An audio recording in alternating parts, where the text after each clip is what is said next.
Hi, this is Dr. Steve Grcevich from Key Ministry, and I'm delighted to invite you to this segment of our video training on mental health inclusion ministry. And today we're going to talk specifically about, including children and adults who struggle with sensory processing differences. And so one of the things I think that's important for church leaders, pastors, and key ministry volunteers to understand is that sensory processing issues are something that we commonly associate with folks with autism spectrum disorders. But they're also quite common as well among people with some other mental health conditions, particularly folks who struggle with ADHD and folks with anxiety disorders. And it's also possible that there are going to be folks in your churches who struggle with sensory processing differences who may not even have like a mental health diagnosis at all. And so that, it's important for us to understand that folks who are wrestling with this in a way of like thinking about what's going on in the brain is that, compared to the rest of us, people who struggle with sensory processing differences, the filter that we all have in our brain that helps us to be able to sort out and block out our awareness of extraneous stimuli functions differently for some folks. For people who are excessively sensitive, oftentimes what happens is that too much input gets through that filter and they're overwhelmed.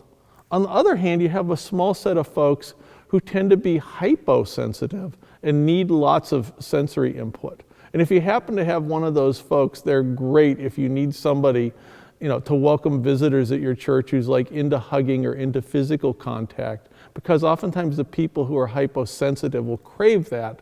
The problem is that you have this other population of people, for whom the sound level at church, physical touch, the need or the expectation to be able to shake hands or hug people during the course of a service. The smells that are associated with church, like people who are wearing strong perfume or cologne, can literally be noxious, to a significant number of folks in our community, who would otherwise be in a position to be part of church, but struggle because they experience our environments very differently, than our typical member or our typical guest does. And so that, this picture on the screen is a good example of that. That one of the things that, is oftentimes like a challenge for folks who struggle with sensory processing, is being in a room or being in an environment where there are multiple conversations going on at once. A very, common struggle for them, is the process of, coming into the church on a Sunday morning when things are very busy, and their experience of leaving the church, at the end of a worship service, when there are many different conversations going on in close proximity. The ambient noise level is oftentimes very high. That's a significant problem for a lot of folks.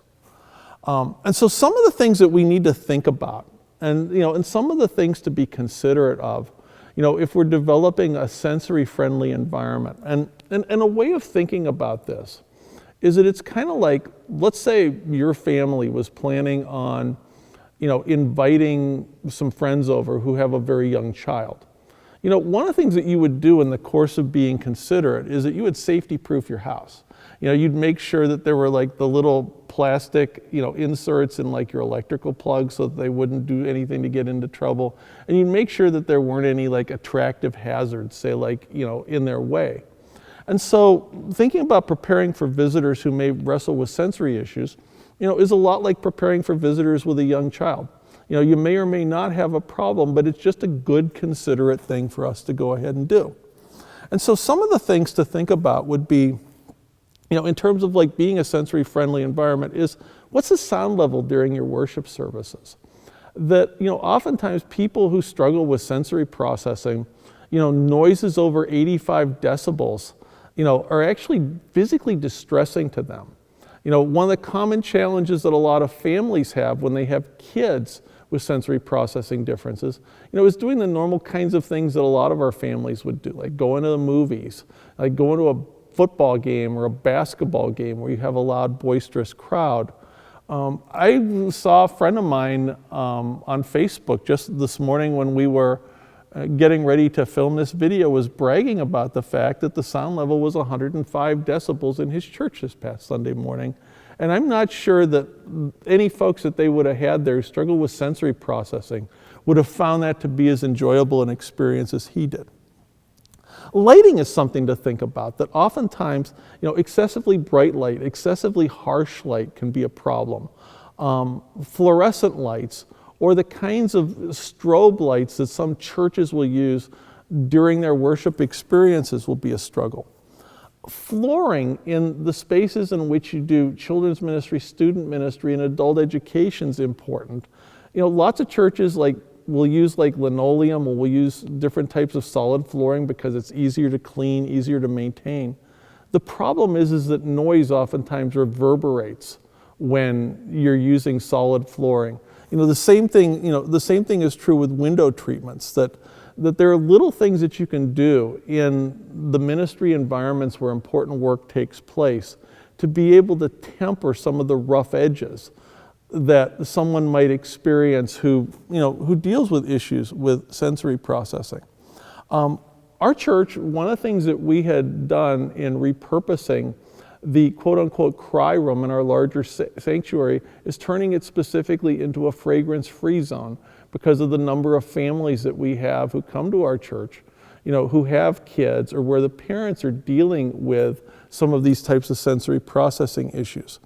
Comfortable seating, is something that's important where you have the resources and the ability to be able to offer that.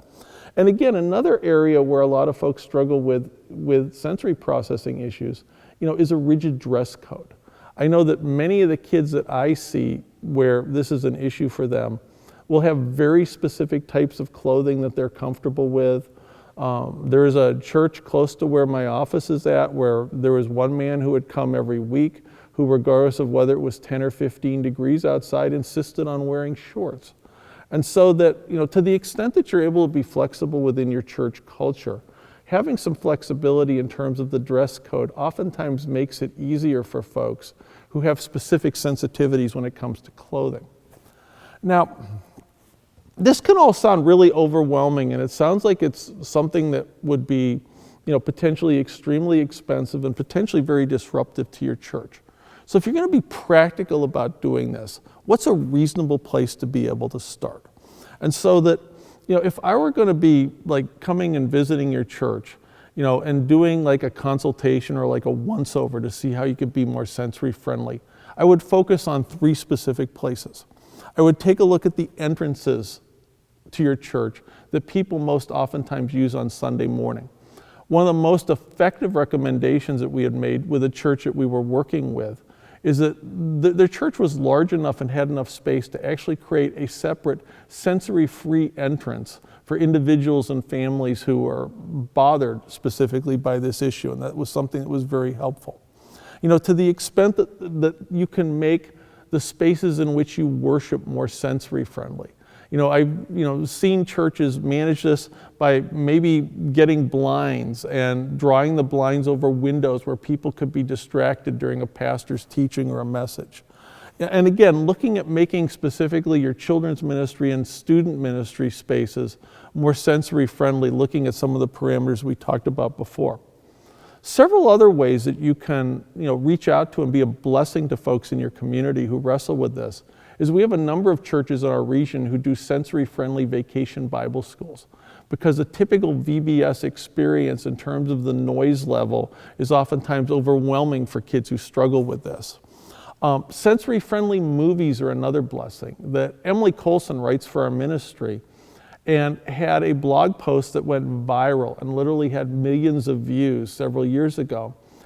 After she and her son Max, who has autism, experienced a very difficult time when they went to see the Muppet movie, and when the volume of the sound in the auditorium was way too loud, Max became disruptive, and people were cheering and jeering them on their way out and saying some very hateful things. So that one way that churches have looked specifically at doing outreach to this population, have supported families from within their community, is specifically offering sensory-friendly movie nights, or as we would call them, like Movie with Max. The one other thing to think about that your church may already do that we found to be very helpful for folks who struggle with sensory issues is offering online church. The beauty of online church for families who have kids with these issues is that the parents get to control the environment. That they can control the volume of the worship service, they can control the nature of the seating during the experience, and they can do it at a time of day and in a physical environment in which their family members who wrestle with this are oftentimes more comfortable. So that if your church is already streaming your services or has an online component, thinking about how you market and promote those services to families in your community who wrestle with some of these sensory processing differences can oftentimes be a blessing. If you're interested in learning more, I would encourage you to check out some of the resources in the book Mental Health on the Church, and to also check out some of the resources under mental health on our Key Ministry blog, www.keyministry.org. Thank you.